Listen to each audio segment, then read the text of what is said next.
Hi, class. So I chose America's God by Mark A. Knoll. In chapter 5, Knoll discusses the phenomenon of how Christian republicanism came to be. During the 17th and early 18th century, Americans were firmly against the intermingling of church and state as opposed to the British government they had just left. It wasn't until popular revivalists such as George Whitefield started to include talks of liberty in his sermons. Whitefield often preached on the importance of spiritual liberty and compared unconverted spiritual leaders as succumbing to the slavery of Satan. He opposed the prestige and the pedestals that were given to leadership in traditional churches. He believed the power of the gospel should be placed directly in the hands of the individual people.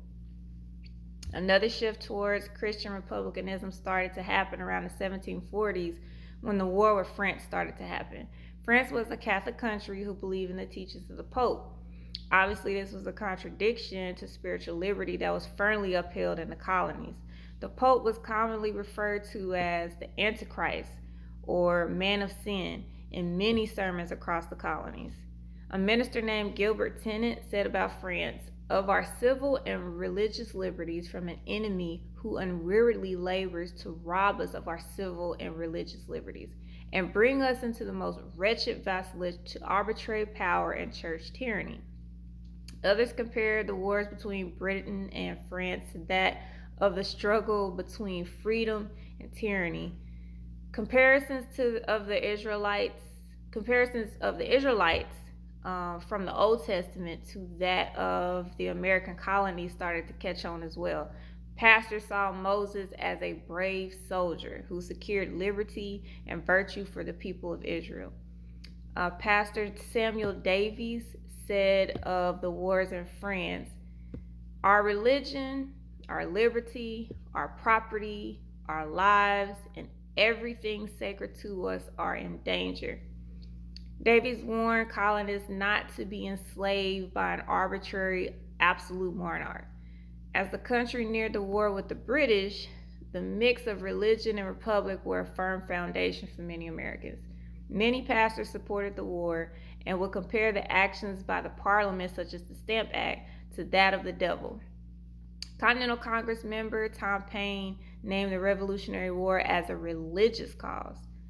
Finally, the author noted that most Americans believe that the health of the republic rested on one's virtue, and that virtue should be firmly planted in God.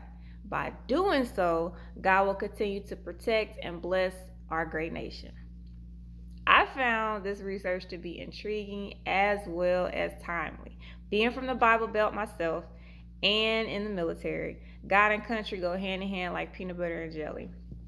As we wrapped up this year's election, more of the same rhetoric from the 18th century was heard daily in 2024.